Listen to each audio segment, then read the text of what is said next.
역대하 33장입니다. 설교 요약 보면서 말씀을 한번 보겠습니다. 33장에는 유대왕 므낫세가 기록되어 있습니다. 므낫세는 누굽니까? 히스기야가 하나님으로부터 15년 생명을 연장받을 때 낳은 아들입니다.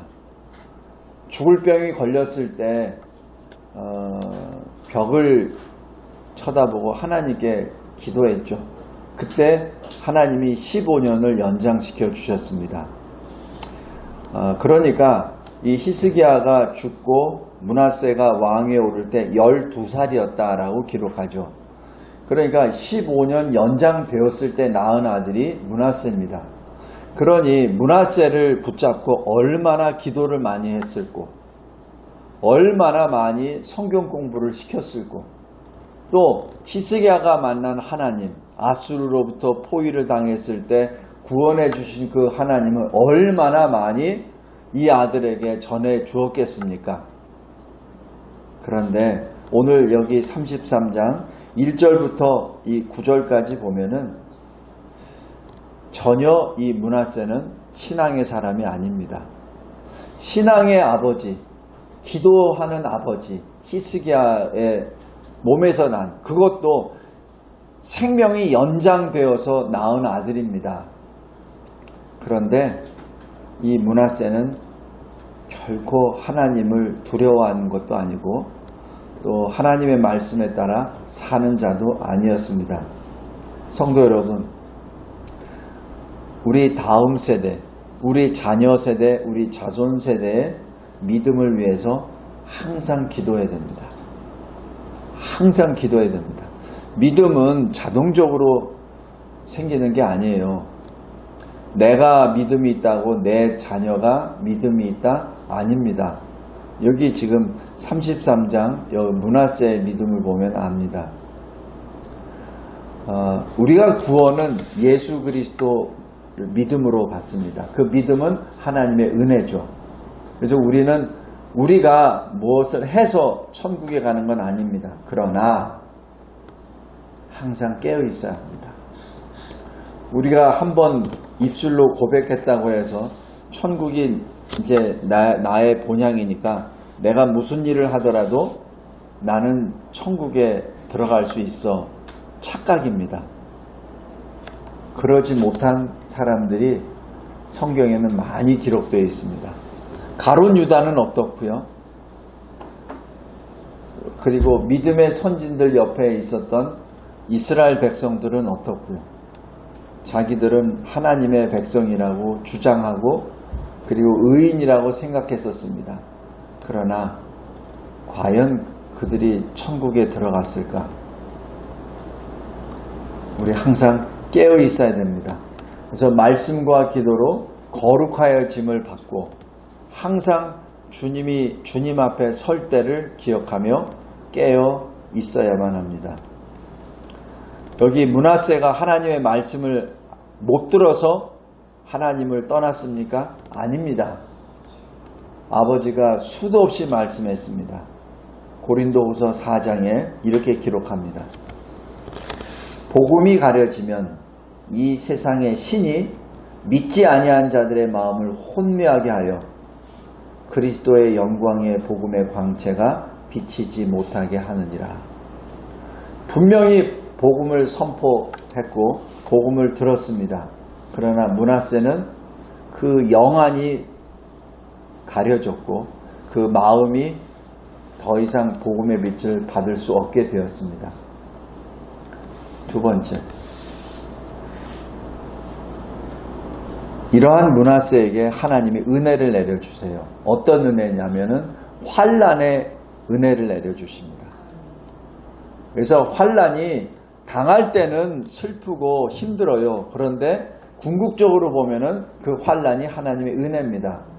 므낫세가 그렇게 하나님을 떠나니까 하나님이 내버려 두시지 아니하시고 징계하십니다. 어떻게 징계하시냐면은 11절입니다. 아수르의 군대를 동원해서 므낫세를 끌고 가게 합니다. 그래서 므낫세가 붙잡혀요. 왕이 붙잡혀요. 그것도 쇠사슬에 묶여서 바벨론으로 끌려갑니다. 거기에 왕이 그렇게 끌려가니 그 모양새가 어떻게 됐겠습니까? 그랬을 때 12절 보십시오. 이 므낫세가 환난을 당했을 때 드디어 아버지한테 들었던 그 하나님께 기도하기 시작합니다. 기도한다는 자체가 하나님 앞에 무너졌다는 것을 의미합니다. 하나님 앞에 자기 고개를 빳빳하게 세우는 것은 기도가 아니에요. 기도한다는 자체가 하나님 앞에 자기 자신을 내려놓았다는 것을 의미합니다. 그랬을 때 어떻게 하죠? 하나님이 그 기도를 받으십니다. 성도 여러분, 하나님은 진정 오래 참으시는 하나님이요, 하나님은 그 누구도 실족당하거나 지옥에 가는 것을 원하지 아니하십니다. 그 하나님은 회개하고 오는 자들을 받아주십니다. 그래서 이 이사야서 1장 18절에 보면은 회개하는 자들에게 이렇게 너희의 죄가 주홍 같을지라도 눈과 같이 희어질 것이요 진홍같이 붉을지라도 양털같이 희게 되리라. 이것이 주님의 마음입니다. 주님은 아무리 악한 죄인이라도 자기 죄를 자복하고 하나님께 돌아오는 것을 기뻐하시고 그 죄를 씻어 주시고 그리고 하나님의 백성으로 삼아 주십니다. 이 므낫세가 환난 가운데 그렇게 하나님께 기도하고 회개하니까 그 다음에는 하나님이 어떻게 하시죠? 13절입니다. 그의 기도를 받으시고 그가 예루살렘에 돌아와서 다시 왕위에 앉게 하십니다. 그래서 므낫세가 바벨론으로 끌려갔다가 하나님의 은혜로 다시 석방됩니다. 그리고 석방될 뿐만 아니라 왕위에 다시 돌아옵니다. 그제서야 이 므낫세는 하나님이 하나님이심을 깨닫게 됩니다. 그 이후에 14절부터 이 므낫세는 죽기 전까지 하나님의 뜻에 따라 개혁을 합니다. 자기 자신이 개혁할 뿐만 아니라 성전에 자기가 만들었던 우상들을 다 제거하고 그리고 성전을 다시 정결케 하고 그뿐 아닙니다. 자기가 꾀어서 자기가 거짓말해서 우상을 섬겼던 그 유다 백성들 전체에게 다시 명령을 내립니다. 명령을 내리는데 이렇게 내립니다. 16절 이스라엘 하나님 여호와를 섬기라. 이게 므낫세가 복귀한 다음에 하나님의 은혜를 받고 용서함을 받고 한 그 내용입니다. 그런데 17절 보십시오. 백성들은 어떻게 반응하냐면 하나님 여호와께만 제사를 드렸습니다. 그러나 여전히 산당에서 우상에 대한 제사를 여전히 드립니다. 그러니까 하나님께 예배는 드려요. 성전에 올라가서. 그런데 여전히 높은 곳에서 세워놨던 그 우상들은 계속 섬깁니다. 두 번째, 개혁의 시작은 가능합니다. 그러나 지속은 쉽지 않습니다. 왜냐하면 우리 죄인이 인간이 날마다 새 사람을 입어야 되는데 새 사람 한번 입는 거는 좋아, 결단하는 거. 근데 하루만 지나고 아니 1시간만 지나도 마음이 다시 옛사람으로 돌아가 버립니다. 그래서 디모데후서 3장 15절 16절에서도 이 교육 훈련 하기에 유익하다. 무엇이? 성경이. 왜냐하면 계속 우리가 실수하고 또 범죄하니까 그것을 고치는 훈련이 필요하다는 것이죠. 성도 여러분, 꼭 기억하시기 바랍니다. 우리가 하나님 앞에 은혜를 입어서 눈물을 흘리며 마음을 찢으며 회개합니다. 그러나 그 회개가 다시 지속적으로 내가 하나님 앞에 설 때까지 계속 나가는 것은 나의 능력으로 안 됩니다. 그것도 또한 하나님의 은혜입니다.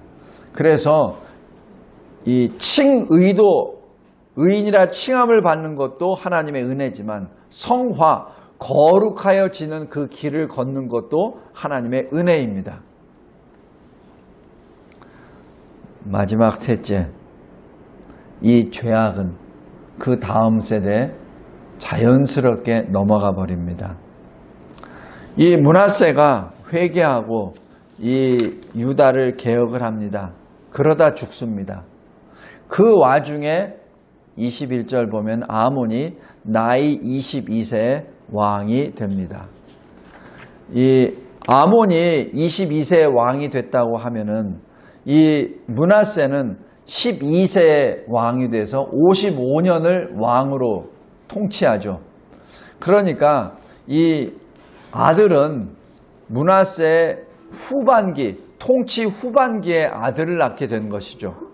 그러니까 통치 후반기에 아들을 낳았다는 얘기는 그때 22세였고, 그리고 이 므낫세 왕이 죽을 때가 55년 동안 통치했으니까 67세에 죽습니다. 그래서 이 아몬 왕은 므낫세 말기 때 태어나고 그리고 왕이 됩니다. 이게 무엇을 의미하냐면 므낫세가 회개하고 돌아와서 복귀되었을 모든 것을 이 아몬은 보았습니다. 또 아버지가 아마 이 바벨론으로 끌려간 것도 육신의 눈으로 보았든지 아니면은 들었든지 분명히 그것을 실감나게 체험을 했을 겁니다. 그럼에도 불구하고 이 아몬 왕은 다시 옛사람, 므낫세의 옛사람을 따라갑니다. 므낫세의 새 사람을 따라가는 것이 아니라 므낫세의 옛사람을 따라갑니다. 우상을 섬기게 되죠. 그리고 그 악한 행위 때문에 2년밖에 통치 못하고 자기 신하에 의해서 살해를 당합니다. 성도 여러분, 이 죄악은 자기 자녀 세대에게 아주 쉽게 전파가 됩니다. 이 선한 것, 하나님을 섬기는 것은 잘 전파가 안 돼요. 근데 악한 것은 참 잘 전파가 됩니다. 아몬의 눈에는 옛사람 므낫세, 새사람 므낫세가 있죠. 그런데 아몬은 옛사람 므낫세 길을 따라갑니다. 그리고 이 므낫세를 기점으로 해서 유다는 이제 멸망의 나락으로 계속 치닫게 됩니다.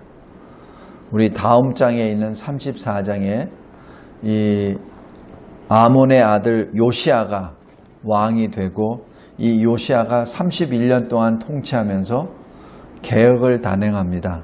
그래서 온 유다가 하나님 앞에 다시 바로 서려고 해요.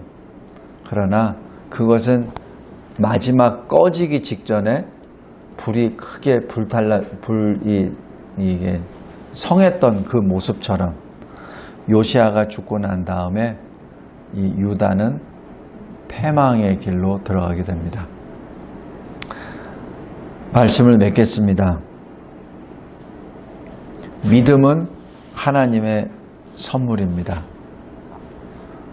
그러나 우리가 감당해야 될 것은 하나님이 우리에게 맡겨주신 우리 자녀, 자손 세대들에게 복음을 전해야 됩니다. 말씀으로만 전할 뿐만 아니라 우리의 인생을 통해서 만난 주님을 전해야 합니다. 그리고 그 개혁은 시작은 가능하나 계속 지속되는 것은 결코 쉽지 않습니다. 우리 가정에서 신앙생활하는 것도 마찬가지입니다. 우리 자녀들에게 본이 되는 것도 마찬가지예요. 처음 시작은 할 수 있습니다. 그러나 그것을 끝까지 지속시키는 것은 별도입니다. 그래서 하나님 앞에 늘 부르짖으며 기도해야 됩니다. 계시록 22장 14절에 있는 것처럼 우리 각자 자기의 두루마기를 빠는 자가 복이 있도다.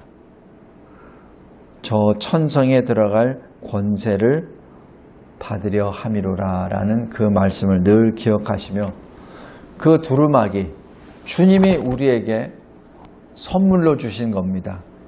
예수 믿음으로 의의 두루마기를 우리에게 주셨죠. 근데 우리가 이 세상에 살면서 자꾸자꾸 습관적으로 범한 죄로 말미암아 그 두루마기가 더러워졌습니다. 그래서 날마다 그 두루마기를 빨아야 됩니다. 깨끗하게 해야 됩니다.